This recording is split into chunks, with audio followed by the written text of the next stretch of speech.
11 सितंबर 1893 Chicago में हुए विश्व धर्म सम्मेलन में अपने अपने देशों को रिप्रेजेंट करने के लिए उनके लोग आए हुए थे और हमारे भारत से गए थे स्वामी विवेकानंद। सभी ने वहां पर स्पीच दी थी, लेकिन स्वामी विवेकानंद ने धर्म, हिंदुत्व, वेद, गीता और भारत पर जो स्पीच दी थी उससे पूरी की पूरी दुनिया हिल गई और वहां पर मौजूद हर एक व्यक्ति अपने हाथों को रोक ही नहीं पाया ताली बजाने से। जब मैंने स्टीव जॉब्स की स्टैनफोर्ड स्पीच पर यह लिखा था कि विश्व की सबसे बेहतरीन स्पीच, तो उस वीडियो पर मुझे कई लोगों ने कमेंट किया था कि हमारे लिए विश्व की सबसे बेहतरीन स्पीच है स्वामी विवेकानंद की, जो कि उन्होंने दी थी शिकागो विश्व धर्म सम्मेलन में। तो क्यों ना उसका भी एक हिंदी ट्रांसलेशन हो ही जाए। तो अपने मन को फिर से सारी चिंताओं से मुक्त कर दीजिए और अपना पूरा फोकस वीडियो पर। तो आइए अब बिना एक भी सेकंड गंवाए हम शुरुआत करते हैं। अमेरिका के भाइयों और बहनों,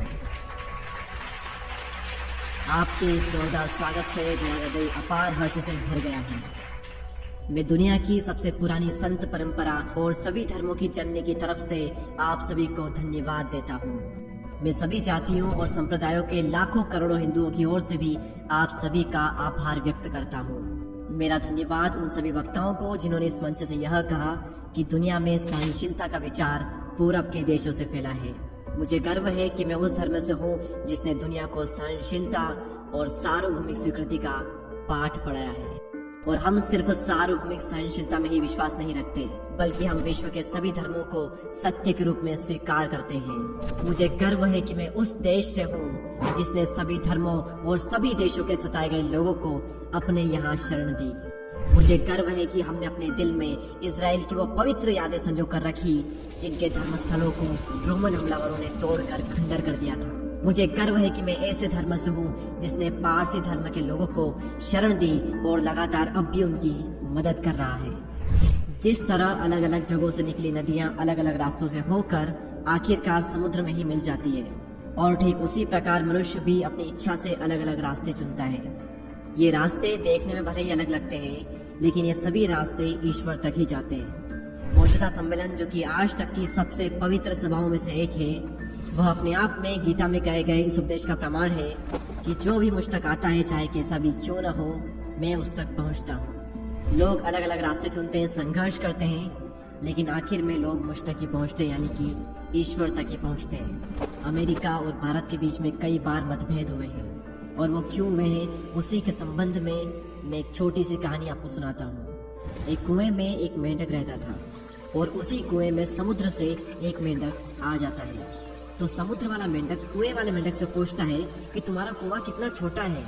तो कुएं वाला मेंढक कहता है कि तुम कैसी बातें कर रहे हो, क्या तुम्हारा समुद्र बहुत ही बड़ा है? तब वो कहता है कि इतना बड़ा है कि तुम सोच भी नहीं सकते। फिर कुएं वाला मेंढक कहता है कि ऐसा हो ही नहीं सकता, मेरे कुएं से अच्छा और बड़ा इस दुनिया में कुछ भी नहीं है। और वो उससे कहता है कि तुम मेरे कुएं से बाहर निकल जाओ, मैं यहीं पर रहूंगा। और यही कठिनाई सदैव रही है। मैं हिंदू हूँ और मैं अपने कुएं में बैठकर यही सोचता हूँ कि मेरा कुआं ही संपूर्ण संसार है। ईसाई भी अपने कुएं में बैठकर यही समझता है कि सारा संसार उसी के कुएं में है, और मुसलमान भी अपने ही कुएं में बैठकर उसी को सारा ब्रह्मांड मानता है।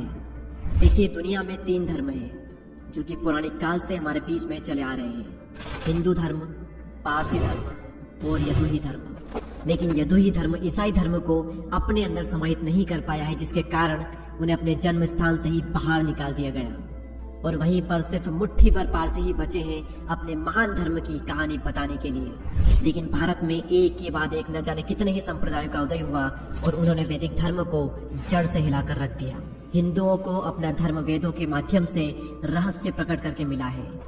उनका मानना है कि वेदों का ना तो कोई अंत है और ना ही कोई आरंभ। आप सभी को यह अजीब लग सकता है कि कोई भी किताब बिना शुरुआत या अंत के कैसे हो सकती है, लेकिन वेदों का मतलब किताब से नहीं है। वेदों का मतलब है अलग अलग समय में अलग अलग व्यक्तियों द्वारा खोजे गए आध्यात्मिक नियमों का संचित खजाना।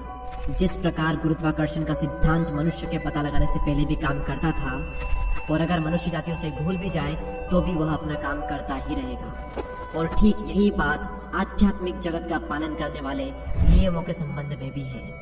वेद हमें यह सिखाते हैं कि सृष्टि का ना तो कोई आरंभ है और ना ही कोई अंत। कुछ लोग जन्म से ही सुखी होते हैं, तो कुछ लोग जन्म से ही दुखी होते हैं। कुछ लोग पूर्ण स्वास्थ्य का आनंद भोगते हैं, तो कई लोगों के हाथ पांव नहीं होते। कई लोगों को सुंदर शरीर, सुंदर चेहरा, उत्साहपूर्ण मन और सभी आवश्यक सामग्रियां मिल जाती हैं, तो कुछ लोगों की पूरी जिंदगी दुख में कट जाती है। तो ऐसा क्यों है कि एक ही ईश्वर ने अलग अलग तरह के लोगों को उत्पन्न किया, एक को सुखी बनाया तो दूसरे को दुखी बनाया? ऐसा क्यों किया? भगवान ने ऐसा पक्षपात क्यों किया? देखिए, सभी धर्मों में यह बताया जाता है कि ईश्वर भेदभाव नहीं करते। इसीलिए जन्म से पहले ही कुछ ऐसे कारण रहे होंगे जिसके फल स्वरूप इंसान सुखी या दुखी होता है, और वे कारण है उसके पिछले जन्म के कर्म।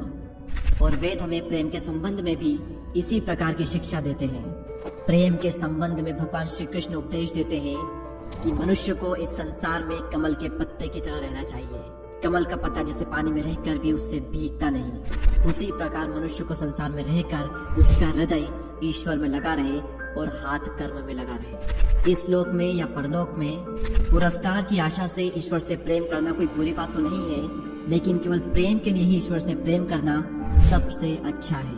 भगवान से केवल यही प्रार्थना करनी चाहिए कि हे भगवान, मुझे न तो संपत्ति चाहिए, न संतति, न ही विद्या। केवल इतना ही दे दे कि मैं फल की आशा छोड़कर तेरी भक्ति करूं और केवल प्रेम के लिए ही तुझ पर मेरा निस्वार्थ प्रेम हो। और मैं आपको एक बहुत ही कमाल की छोटी सी कहानी सुनाना चाहता हूँ। श्री कृष्ण के शिष्य युधिष्ठिर एक समय सम्राट थे, लेकिन उनके शत्रुओं ने यानी कौरवों ने उन्हें सिंहासन से निकाल दिया और अपनी पत्नी और भाइयों के साथ उन्हें हिमालय के जंगलों में रहना पड़ा। और वहां पर उनकी पत्नी द्रौपदी ने उनसे पूछा कि आप इतने श्रेष्ठ पुरुष हैं, मनुष्यों में सर्वोपरि पुण्यवान होते हुए भी आपको इतना दुख क्यों सहना पड़ रहा है? और तभी युधिष्ठिर ने उत्तर दिया कि महारानी देखो, यह हिमालय कितना भव्य और सुंदर है, मैं इससे बहुत ही प्रेम करता हूँ। ये हिमालय मुझे कुछ नहीं देता, लेकिन मेरा स्वभाव ही ऐसा है कि मैं भव्य और सुंदर वस्तुओं से प्रेम करता हूँ, और इसी कारण मैं इस हिमालय से प्रेम करता हूँ। प्रेम करना मेरा स्वभाव है और मैं इसलिए ईश्वर से प्रेम करता हूँ। मैं किसी बात के लिए प्रार्थना नहीं करता, मैं उससे कोई वस्तु नहीं मांगता, उसकी जहाँ इच्छा हो मुझे रखे। मैं सभी अवस्थाओं में केवल प्रेम करूंगा और मैं प्रेम से कोई सौदा नहीं कर सकता। अब हम दर्शन की अभिप्साओं से उतरकर ज्ञान रहित लोगों के धर्म की ओर आते हैं। और यहाँ पर मैं आपको पहले ही बता दूं कि भारतवर्ष में अनेकेश्वरवाद नहीं है और न एक देववाद से इस स्थिति की व्याख्या की जा सकती है, क्योंकि गुलाब को चाहे दूसरा कोई भी नाम क्यों न दे दो, उसकी सुगंध वैसी ही रहेगी। केवल नाम से व्याख्या नहीं की जा सकती। और बचपन की एक बात मुझे यहाँ पर याद आती है कि एक ईसाई मनुष्यों की भीड़ में खड़ा होकर अपने धर्म का उपदेश दे रहा था, और बातों ही बातों में वह हिंदुओं से कह गया कि अगर मैं तुम्हारी देव मूर्ति को एक डंडा लगाऊं तो वो मेरा क्या कर सकती है? तभी वहां पर खड़े हुए एक शख्स ने उत्तर दिया कि अगर मैं तुम्हारे ईश्वर को गाली दे दूं तो वो मेरा क्या कर सकता है? तभी उस ईसाई ने कहा कि वह मरने के बाद में तुम्हें सजा देगा। तभी वह हिंदू तन कर बोल उठा कि ठीक उसी तरीके से जब तुम मरोगे तो हमारी देव मूर्ति तुम्हें भी कठोर दंड देगी। और यहाँ पर मैं जो कहने वाला हूँ उसे ध्यान से सुनिएगा। अंधविश्वास मनुष्य का महान शत्रु है, लेकिन कट्टरता तो उससे भी बढ़कर है। और एक बात मैं आपको अवश्य बता दूं कि भारतवर्ष में मूर्ति पूजा कोई जघन्य बात नहीं है, वह कोई व्यभिचार की जननी नहीं है, बल्कि वह अविकसित मन के लिए उच्च आध्यात्मिक भाव को ग्रहण करने का एक उपाय है। अवश्य ही हिंदुओं में भी कई सारे दोष हैं, लेकिन ध्यान रखिए कि उनके दोष अपने ही शरीर को उत्पीड़ित करने तक सीमित है। वे कभी भी अपने पड़ोसियों का गला काटने नहीं जाते। एक हिंदू भले ही चीता पर अपने आप को जला डाले, लेकिन वह विधर्मियों को जलाने के लिए कभी भी अग्नि प्रज्वलित नहीं करेगा। और यहाँ पर बैठे हुए सभी ईसाइयों से मैं कुछ कहना चाहता हूँ। ईसाइयों को सदैव अपनी आलोचना सुनने के लिए तैयार रहना चाहिए, और मुझे पूरा विश्वास है कि अगर मैं आपकी आलोचना करूंगा तो आप बुरा नहीं मानेंगे। आप ईसाई लोग अपने धर्म प्रचारकों को भेजने के लिए इतने उत्सुक रहते हैं, लेकिन लोगों को भूख से मर जाने से बचाने के लिए आप कुछ क्यों नहीं करते? जब भारतवर्ष में भयानक अकाल पड़ा था तब सहस्त्रों और लाखों हिंदू लोग भूख से ही मर गए थे। तब आप ईसाइयों ने उनके लिए कुछ क्यों नहीं किया? आप हिंदुस्तान में अपने धर्म का प्रचार करते हैं, उनके लिए गिरजाघर बनाते हैं। वहाँ पर लोगों के पास में धर्म की कमी नहीं है। वहाँ पर हिंदुस्तान में लाखों लोग सूखे गले से रोटी के लिए चिल्ला रहे होते हैं। वे हमसे रोटी मांगते हैं और हम उन्हें देते हैं पत्थर। तो भूखे लोगों को धर्म सिखाना क्या उनका अपमान करना नहीं है? और यहाँ पर मैं पहले भी आप सभी से अपने गरीब भाइयों बहनों के लिए सहायता मांगने के लिए आया था, लेकिन मैं समझ गया कि ईसाइयों से और उन्हीं के देश में सहायता प्राप्त करना बहुत कठिन है। अब धार्मिक एकता के विषय में और धर्म के विषय में पहले से ही बहुत कुछ कहा जा चुका है। अब इस समय में इस संबंध में अपना मत आपके सामने नहीं रखूंगा। लेकिन हाँ, अगर कोई यह सोच रहा है कि मेरा उद्देश्य ये है कि एक धर्म की विजय हो और बाकी धर्मों का विनाश हो जाए, तो भाई ऐसा होना असंभव है। क्या मैं ये चाहता हूँ कि ईसाई लोग हिंदू हो जाए? कदापि नहीं। तो क्या मैं ये चाहता हूँ कि हिंदू और बौद्ध लोग ईसाई हो जाए? भगवान मुझे ऐसी इच्छा से बचाए। जिस तरीके से भूमि में बीज बो ही दिया है और मिट्टी, वायु तथा जल के साथ में उसका मिलाप करा दिया है, तो क्या वो बीज मिट्टी, वायु या फिर जल बन जाता है? बिल्कुल भी नहीं। वो तो अपनी वृद्धि के नियम के अनुसार वायु, जल और मिट्टी को बचाकर एक पेड़ बनता है। और ऐसा ही धर्म के संबंध में भी है।